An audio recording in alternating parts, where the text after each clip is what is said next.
జై తెలంగాణ కేసీఆర్ గారి నాయకత్వం జై తెలంగాణ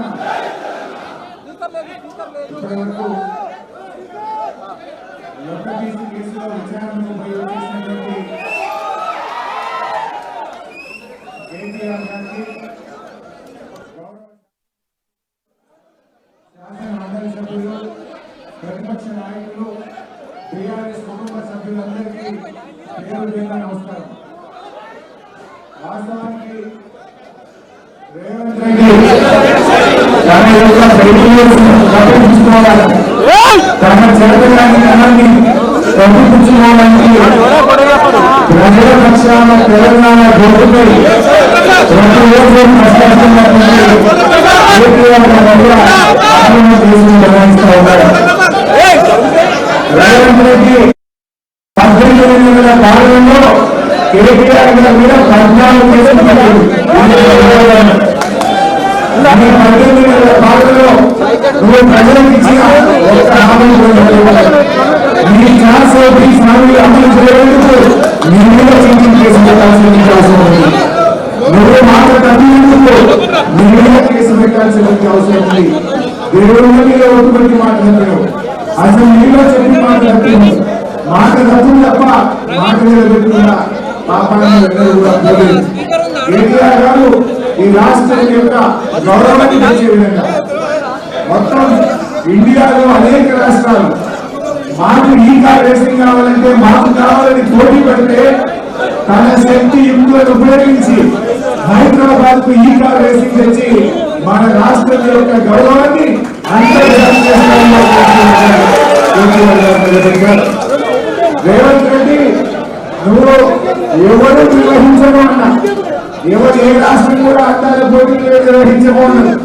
ఎవరు మాట్లాడుతున్నారు అందాల పోటీలు ఈ రాష్ట్రానికి తెచ్చి ప్రపంచం ముందు రాష్ట్ర పరువు తీసిన రేవంత్ రెడ్డి ఇవాళ ఈ దేశ పరువు ఈ రాష్ట్ర పరువు మంటలు పెట్టిన రేవంత్ రెడ్డి ఇలా అందరూ కావాలన్న ఈ కార్ రేసింగ్ పోటీలో మన రాష్ట్రానికి తెచ్చి మన గౌరవాన్ని తెచ్చింది కేటీఆర్ గారైతే ఎవరు వద్దన్నట్లయితే అందాల పోటీలు నిర్వహించి ఈ రాష్ట్రాన్ని అప్రతిష్ట పాలించిన చరిత్ర రేవంత్ రెడ్డి ప్రభుత్వం. ఇలా మీరు చూస్తున్నారు. ఎందుకు పిలిచారు? ఆల్రెడీ కేటీఆర్ గారు అన్ని విషయాలు చెప్పారు. కేవలం డైవర్షన్ పాలిటిక్స్. రేపేదో స్థానిక సంస్థల ఎన్నికలకు పోవాలి కనుక కేటీఆర్ గారిని ఇబ్బంది పెట్టు బీఆర్ఎస్ కుటుంబ సభ్యులను మా ఎమ్మెల్యేలను మా కార్యకర్తలను మా సోషల్ మీడియా యాక్టివిస్టుల మీద కేసులు పెట్టి ఆయన ఏదో అటెన్షన్ డైవర్షన్ చేద్దాం అనుకుంటున్నారు. కుల్ల ఉన్నది. రాష్ట్ర ప్రభుత్వ ఖజానా నుంచి ఆ కంపెనీ అకౌంట్ లోకే పోయింది. ₹1 ఇటుపోలే, ₹1 అటుపోలే, ₹1 ఇంకెక్కడికి పక్కదారి పట్టలేదు. అందులో కేసే లేదు. కేవలం ఏంటంటే ఏదో రకంగా ప్రజల్ని మభ్య పెట్టాలని చిల్లర రాజకీయాలకు పాల్పడుతున్నారు. ఎంత దుర్మార్గంగా తయారైపోయిందంటే తుమ్మిత కేసే, దగ్గిత కేసే, పిండిత కూడా కేసే పెట్టాలి. ఎంత చిల్లర రాజకీయం చేస్తుంది. అరే నువ్వు చేసిన తప్పులు ఎత్తి చూపితే, నువ్వు నీ ప్రభుత్వం చేస్తున్న కమిషన్లు ఎత్తి చూపితే, నీ యొక్క అరాచకాలను ఎత్తి చూపితే, నీ లగచర్ల కేసులు ఎత్తి చూపు, లగచర్లలో గిరిజన రైతులకు బేడీలు వేస్తే దాన్ని ప్రశ్నిస్తే ఇవాళ కేటీఆర్ గారి మీద కేసులు పెట్టున్నావు. బిడ్డ నువ్వు ఎన్ని కేసులు పెట్టినా కేటీఆర్ గారు ఒక వ్యక్తి కాదు, ఆయన ఒక శక్తి. లక్షలాది మంది బీఆర్ఎస్ కార్యకర్తలు, బీఆర్ఎస్ కుటుంబ సభ్యులు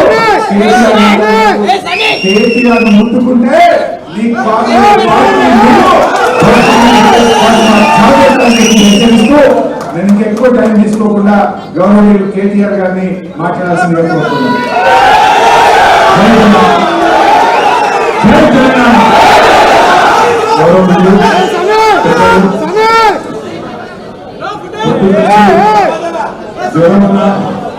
ఇక్కడ మరి మీ అందరికీ స్ఫూర్తినిస్తూ ఇక్కడ ఉండి పొద్దు నుంచి ఇప్పటిదాకా మీతోనే ఉన్న గౌరవనీయులైన మాజీ మంత్రివర్యులు పెద్దలు మా బావగారు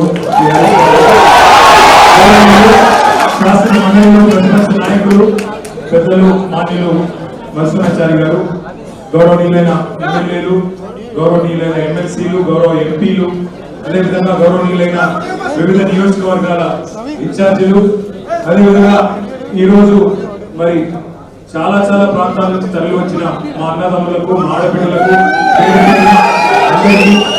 సిరిసిల్ల నుంచి కూడా వచ్చిన హృదయపూర్వకంగా నమస్కారం. మా మీడియా మిత్రులకు కూడా కొంత అసౌకర్యం కలుగుతున్నా అప్పటి నుంచి పొద్దున్న నుంచి చాలా ఓపికగా ఉన్నందుకు మీడియా మిత్రులకు కూడా నమస్కారం, ధన్యవాదాలు. 4 కోట్ల మంది ముందు చర్చిద్దాం, ఎవరి తప్పో ఎవరిది ఒప్పో చర్చ పెట్టు అని అసెంబ్లీలో అడిగితే పారిపోయిండు రేవంత్ రెడ్డి. ఈ ఫార్ములా ఈ కార్ రేసింగ్ మీద నేనేదో తప్పు చేసిన అంటున్నావు కదా, కేసీఆర్ ప్రభుత్వం ఏదో తప్పు చేసినట్టున్నావు కదా, దమ్ముంటే అసెంబ్లీలో చర్చ పెట్టు అని అసెంబ్లీలో కూడా పట్టుబట్టినాం, పారిపోయింది. 4 కోట్ల మందిని ఎందుకయ్యా 4 కోట్ల మంది ముందు మాట్లాడదామంటే పారిపోయింది. పోనీ ఇట్లా కాదు, ఈ బదనాం క్యాంపెయిన్ ఇంకెన్ని రోజులు నడుపుతావు, ఈ దేశంలో ఏ రాజకీయ నాయకుడు అన్న విధంగా నేను అంటున్నా, నువ్వు ముందుకు రా, నేను తప్పు చేయలేదు, నిజాయితీకి ధైర్యం ఎక్కువ కాబట్టి అవసరమైతే లైట్ డిటెక్టర్ పరీక్ష తీసుకుంటా, నువ్వు రా, పట్టలేదు, పారిపోయాడు. అయినా మళ్ళీ పిలిచి మళ్ళా ఈరోజు పిలిస్తే మళ్ళా పోయినాం. ఎందుకంటే చట్టాన్ని గౌరవించే వ్యక్తులుగా, న్యాయస్థానాల మీద నమ్మకం ఉన్న వ్యక్తులుగా నువ్వు ఎన్నిసార్లు పిలిస్తే అన్నిసార్లు వస్తా అని చెప్పిన పొద్దున్నుంచి 9 గంటలు ఒకటే క్వశ్చన్, అటు తిప్పడుగుడు ఇటు తిప్పడుగుడు, తిరులమరలేసి మరల తిరులేసి అడిగిందే అడిగి నేను కుల్లా చెప్పిన, ఇప్పుడు హరీష్ రావు గారు చెప్పినట్టు ఈడికెళ్ళి ఎట్టి పరిస్థితుల్లో ఫార్ములా ఈ రేస్ పోవద్దు అని చెప్పి మొదటి సంవత్సరం విజయవంతంగా నిర్వహించిన తర్వాత 2వ సంవత్సరం కూడా ఈడనే ఉండాలి అని చెప్పి ప్రభుత్వ పరంగా విధానపరమైన నిర్ణయం తీసుకున్నాము. తీసుకొని మరి కొంత డబ్బులు చెల్లించినాం. 1 రూపాయి కాదు కదా, 1 పైసా కూడా